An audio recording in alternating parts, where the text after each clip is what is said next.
우리 믿음의 성도들 이제 하나님의 말씀으로 들어가겠는데요. 이런 말이 있어요. 백문이 불여일견이다. 정말 백문이 불여일견입니다. 성경책 참 수십 번 읽고 또 성경 연구 주석가들의 주석책을 여러 번 보고 또 성경을 다독해도 성경 속에 있는 이야기하고 현장의 이야기는 확실히 차이가 있어요. 그 차이는 정말 말로 표현할 수 없는 차이입니다. 아무리 매스컴이 좋고 또 아무리 그림이 좋고 아무리 방송이 좋아도 방송에서 보는 것하고 또 좋은 선생님부터 강의를 듣는 것하고는 달라요. 여러분 가끔 그런 거 있잖아요. 파묵칼레라는 그 트리키아의 아주 유명한 그 하얀 그 석회가 있고 물이 흐르는 그곳에서 사진 찍은 거 있잖아요.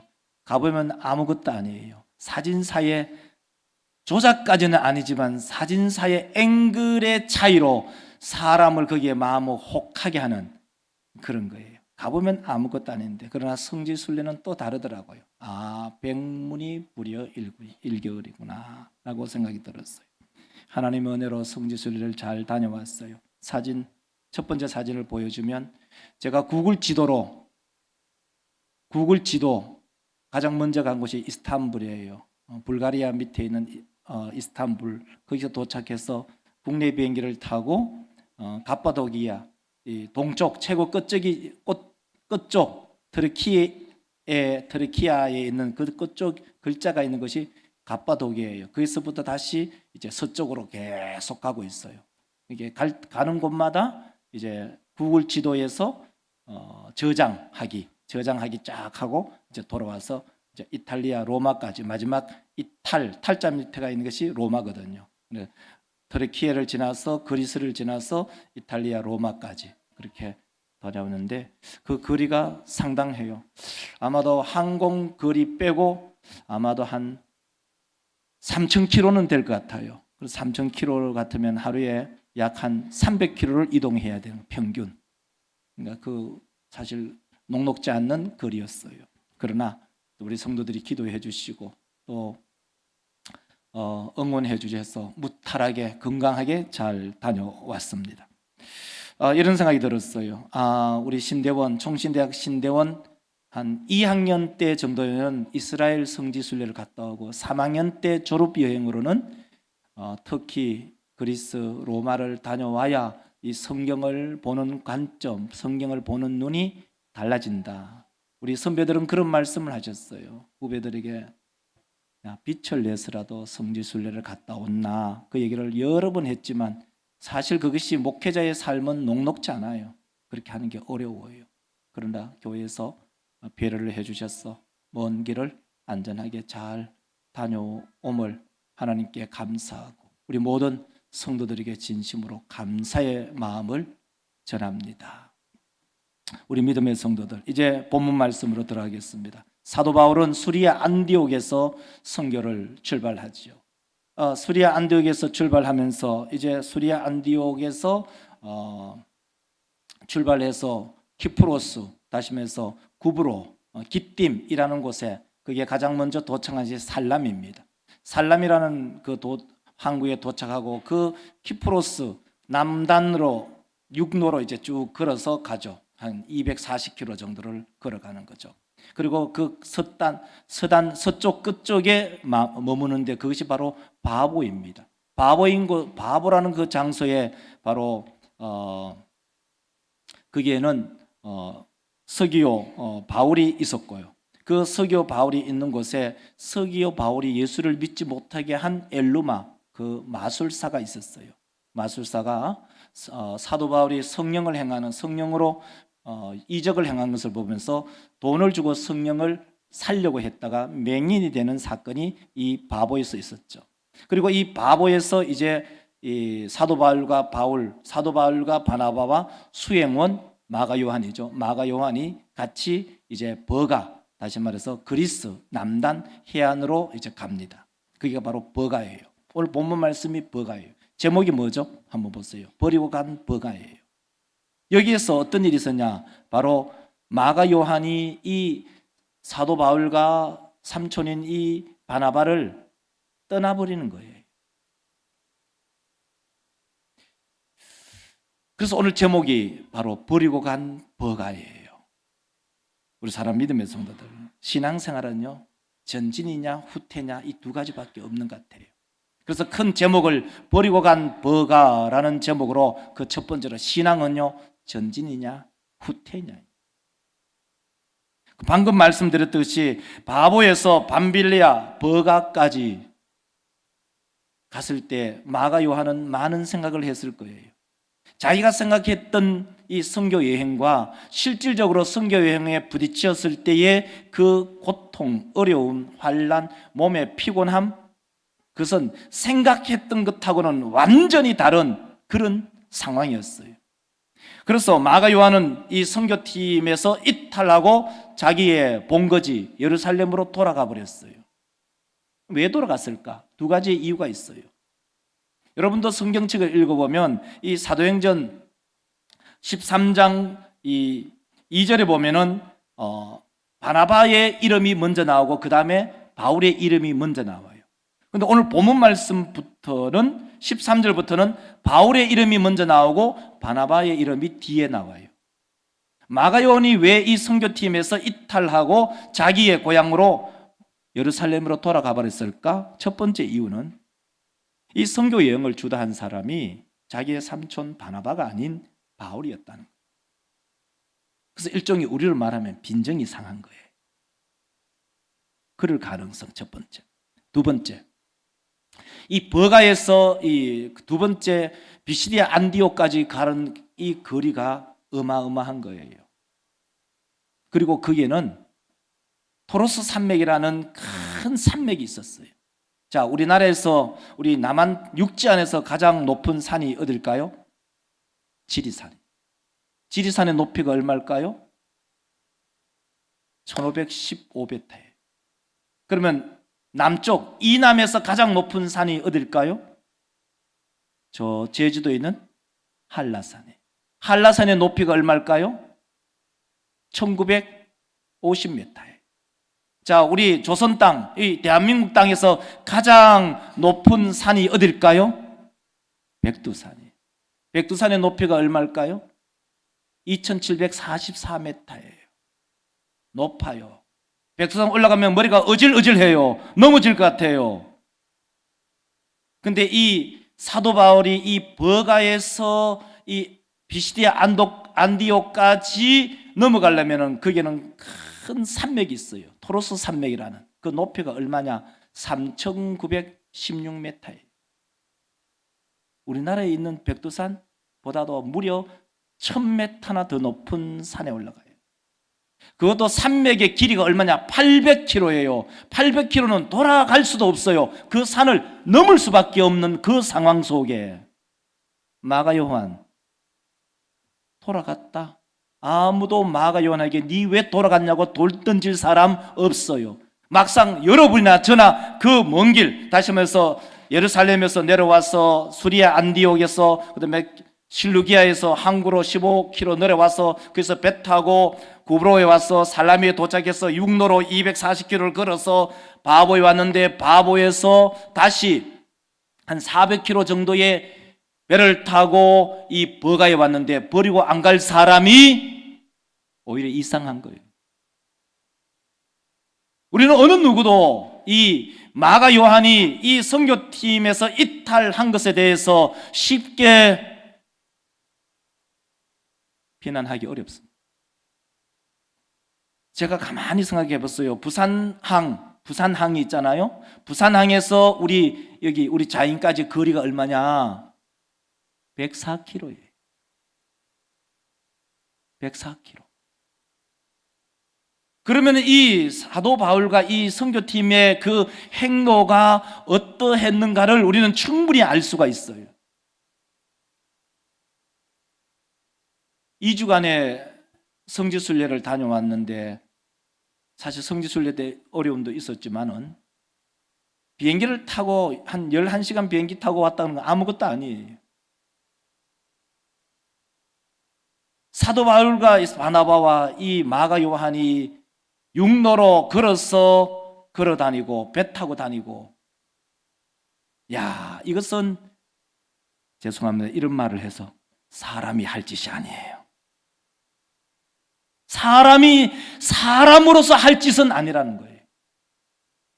그리고 뿐만 아니라 옛날에 2000년 전이에요. 2000년 전에 이 버가에서 비시디아 안디오까지 무려 3916m 이 산맥을 넘어가면 그 산 속에 대로가 있을까요? 로마의 길이 있을까요? 없어요. 오솔길로 다녀야 돼요. 오솔길로 다닌다면 거기에 뭐가 있나요? 산적이나 도둑떼들이 있어요. 자기의 생명을 보장받을 수가 없는 그런 상황 속에 있어요. 그래서 오늘 본문 말씀 13절을 읽어보면 우리가 충분히 이해가 돼요. 함께 읽겠습니다. 바울과 및 동행하는 사람들이 바보에서 배 타고 밤빌랴에 있는 버가에 이르니 아무도 예루살렘으로 돌아간 이 마가 요한을 향하여 돌을 던질 사람은 없어요. 막상 우리가 거기에 딱 도착했다면 앞에는 3,900m가 넘는 토르소 산맥이 떡하니 붙어 있고 그 산을 넘으려고 하면 마음이 깜깜할 텐데, 마가 요한은 예루살렘으로 돌아갔어요. 사진을 한 장 보여주면 그렇습니다. 한번 보세요. 지도 한번 보세요. 키프로스가 있잖아요. 이 바보 키프로스에서 버가로 갔어요. 버가에서 위로 안쪽에 있는 비시디아 안디오까지 올라가야 되는데 그게 무려 270km입니다. 산길을 270km, 그것도 고지가 무려 4,000고지를 넘어가야 돼요. 여러분, 보통 3,000고지가 넘었으면 고산병이 옵니다. 바로 쓰러집니다. 이 산을 넘어서 갔어요. 이 산맥을 넘어서 비시디아 안디오까지 갔어요. 우리 믿음의 성도들, 신앙생활은 전진이냐 후퇴냐. 이 사도 바울의 선교팀은 전진이냐 후퇴냐. 후퇴한다고 해서 거기에 돌을 던질 사람은 없어요. 초대교회 성도들의 삶은 이러한 삶이었어요. 우리 사람 믿음의 성도들, 지도를 바꿔주시면 초대교회 성도들의 삶은 이러한 삶이었어요. 사도 바울의 선교 여행이 약 한 54년경 55년경이었어요. 첫 번째. 그리고 한 10년 뒤에 네로가 들어서고, 네로 황제가 들어섰을 때 초대교회 성도들은 지하로 들어갑니다. 그곳이 어디냐? 갑바도기아예요. 갑바도기아의 첫 번째 사진을 보여주면 먼 데서 보면은 이렇게 보여져요. 구멍이 뽕뽕뽕 뚫려 있네요. 저 구멍이 뽕뽕 뚫려 있는 곳이 어디냐? 성도들이 거주하는 장소예요. 성도들이 저 산에, 그래서 저 토질이 뭐냐? 참 처음 듣는 토질이었어요. 우리는 뭐 화강암, 뭐 이런 뭐 석회암 이런 얘기는 들어봐도 이런 소리 들어보셨어요? 응해암. 저 돌이 응해암이에요. 땅을 파면은 잘 파여지고 이 땅이 공기와 접촉이 되면 아주 굳어지는, 단단해지는 그런 토지를 응해암이라고 저도 처음 들었어요. 저 토굴 속에 삽니다. 저 토굴에 들어가면은 이제 거기는 작은 예배당들이 있어요. 그 두 번째 사진을 보여주면은 예배당 안에, 물론 저 조명은 현대시설로 불을 넣어 놓은 거예요. 저기에서 예배를 드리는 거죠. 그러면 고대는 어떻게 했을까요? 고대는 양초겠죠. 양초로 불을 밝혀요. 무려 지하 12층까지 쫙 있어요. 저기서 태어나고 저기서 죽는 수많은 성도들이 있어요. 그리고 저 속에서 신앙을 지키기 위해서 오른쪽 벽에 보면은 십자가를 그려놨어요. 십자가를 그려놨다. 이제 그 이후에 이제 기독교가 쇠하고 이 이슬람 교도들이죠. 무슬림들이 이 땅을 점령했을 때 모든 기독교 문화를 파괴합니다. 파괴할 때 한번 보면 예수님의 사진을 이들이 지어놓은 걸 알 수가 있어요. 얼굴이 없잖아요. 이런 상황 속에 초대교회 성도들이 신앙생활을 했습니다.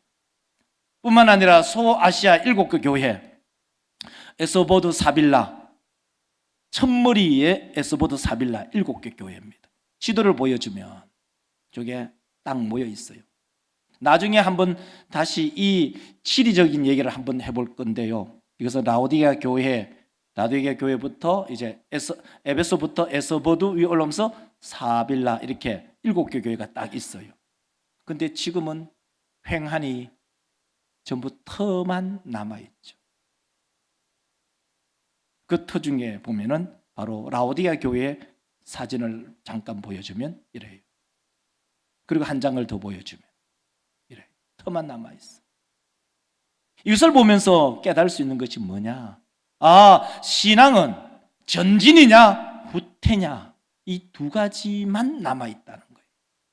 우리 모든 믿음의 권속들, 우리의 신앙이 때로는 10년, 20년, 30년, 50년, 70년의 신앙생활을 하면서 우리의 신앙이 늙어져가는 신앙이 아니라 점점점 익어져가는 그러한 신앙인이 되시기를 주의 이름으로 축원합니다. 초대교회 신앙인들의 그 목숨을 건 신앙의 삶, 사도 바울은 이 일을 위하여 수천 킬로를 걸어서 갑니다.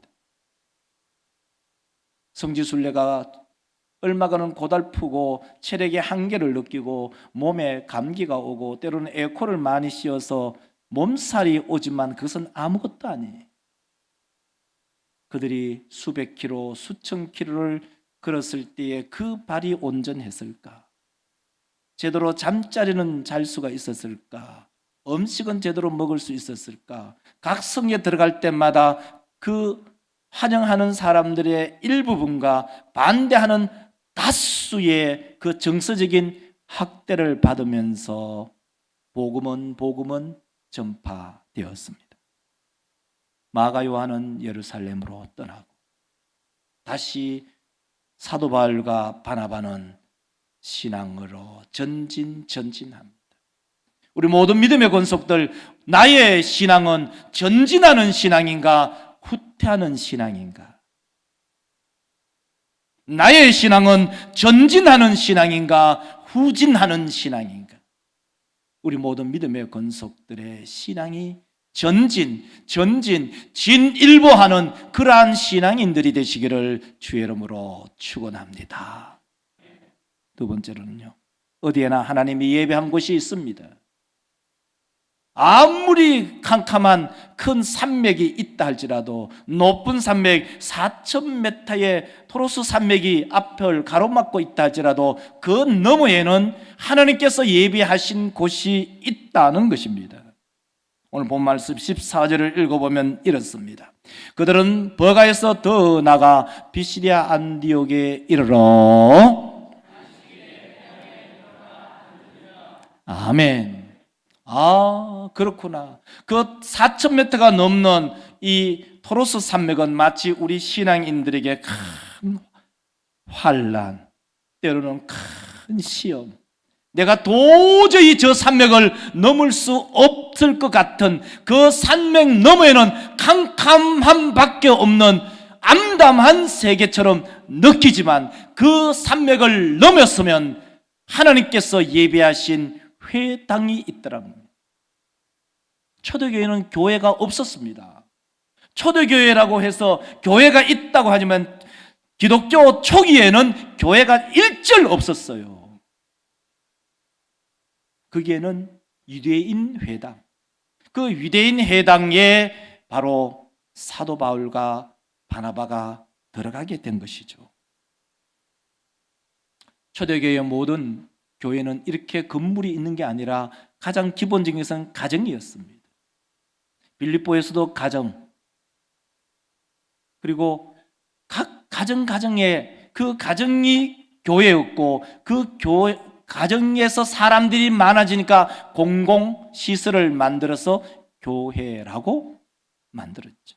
그러므로 엄밀하게 말하면 지금 우리 성도들의 가정이 교회죠. 가정교회. 그 가정교회에 있는 성도들이 거룩한 주일을 맞이해서 함께 한 공동체의 공공장소에 모이는 것이 바로 자인교회라고. 우리 믿음의 성도들, 우리에게는 교회가 두 개 있어요. 하나는 우리의 가정교회, 또 다른 하나는 공공의 전체적인 교회. 이 두 개가 있다는 거죠. 그러므로 우리 믿음의 성도들, 우리가 신앙생활을 하면서 이 토로스 산맥같이 4,000m가 넘는 이 거대한 산맥이 신앙생활을 하면서 우리 앞을 막습니다. 때로는 그것이 큰 시험으로, 때로는 환난으로, 때로는 핍박으로, 우리의 정서적으로, 때로는 육체적으로, 물질적으로 우리 앞에 가로막는 그런 큰 산맥이 있지만 그 산맥을 넘으면 하나님께서 예비하신, 준비하신 회당, 시나고게, 유대인들 10명, 성인 10명만 모이면은 회당이 세워지는 그 회당을 만나는 것이죠. 마치 이것을 이렇게 표현할 수가 있어요. 이스라엘 백성들이 출애굽한 이후에 두 번째 진을 친 곳이 엘림입니다. 엘림에는 뭐가 있느냐? 바로 거기는 샘물, 물샘이 12개 있고 종려, 우리가 또 말하는 대추나무가 70주가 있었어요. 출애굽기 15장 27절에 읽어보면 이렇습니다. 여러분 한번 빨간색 읽으시기 바랍니다. 그들이 엘림에 이르니 거기에 거기서 그들이 그 물 곁에 장막을 치니라. 아멘. 그렇습니다. 우리 믿음의 성도들, 출애굽한 성도들에게, 홍해를 건넌 성도들에게 하나님께서는 예비하고 준비한 엘림이 있습니다. 그 엘림에 무엇이 있느냐? 바로 물샘 12개. 각 지파가 하나씩 그 물을 길러서 물을 마시며 그들의 목마른 그 목을 시원하게 하는 물샘이 있었습니다. 우리 모든 성도들에게도 신앙생활할 때 어려움이 있고 환난이 있고 시험이 있을 때 그 시험을 뛰어넘으면 하나님께서 우리 모든 성도들에게 물샘, 샘물을 예비하셨음을 믿으시기를 주의 이름으로 축원합니다. 그게 무엇이 있느냐? 종려나무. 종려나무라 하니 너무 어렵게 느껴지나요? 좀 쉽게 말씀하면 대추야자나무. 여러분 대추야자나무 먹어보셨죠? 대추야자. 그 당도가 어떠하다는 것, 우리 한국에서 나오는 어떤 과일보다도 당도가 높은 과일이 대추야자입니다. 젖과 꿀이 흐른 그 가난 땅에 그 꿀이라고 말할 때 꿀이 우리가 말하는 일반적인 그 꿀, 벌이 생산하는 그 꿀을 말하는 것이 아니라 대추야자를 두고 얘기하는 겁니다. 우리 모든 믿음의 권속들이요, 우리의 신앙생활에 때로는 토로스 산맥 같은 거대한 산맥으로 인하여 좌절하고 낭망하고 실망하고 때로는 뒤로 물러설 경우도 있지만, 그러나 믿음으로 그 토로스 산맥을 넘어섰을 때 거기에는 회당이 있습니다.